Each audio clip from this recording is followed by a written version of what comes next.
BRS నాయకులు ఈ రోజు మాట్లాడుతున్నారు, మేము మోడీ మీద కొట్లాడతామన్నారు.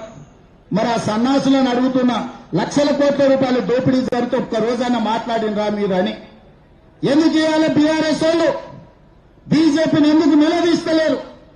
సెబీలో జరిగిన కుంభకోణం, సెబీకి సంబంధించిన జేపీసీ విషయంలో బీఆర్ఎస్ విధానం ఏందో తెలంగాణ ప్రజలకు చెప్పాలి. మీరు బీజేపీలో విలీనమవుతున్నారంటే కాదు మేము చర్చలలోనే ఉన్నామంటారు.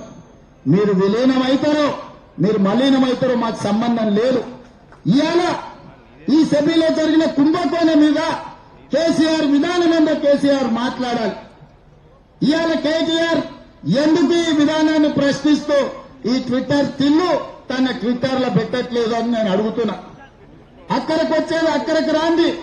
ప్రతి చిల్లర మల్లర విషయంలో స్పందించే కేటీఆర్ ట్విట్టర్ లో ఎందుకు ఈరోజు ఈ దోపిడీని, ఈరోజు అదానికి అధ్వానంగా ఈ దేశాన్ని దోషపెడుతుంటే ఎందుకు ట్విట్టర్ తిల్లు ఈరోజు మాట్లాడతలేరని నేను అడుగుతున్నా.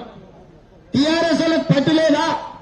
ఈ దేశ సంపద దోస్తుంటే బీజేపీకి అనుకూలంగా మీరు ఉన్నారని ఇది ఒక్కటే స్పష్టమైన సాక్ష్యం కదా. నిజంగానే బీఆర్ఎస్ బీజేపీలో విలీనం కాకపోతే, బీజేపీ బీఆర్ఎస్ చీకటి ఒప్పందంలో కాంగ్రెస్ కు వ్యతిరేకంగా కొట్లాడకపోతే ఈ జేపీసీ విషయంలో బీఆర్ఎస్ విధానం ఏందో తెలంగాణ ప్రజలకు చెప్పాలి.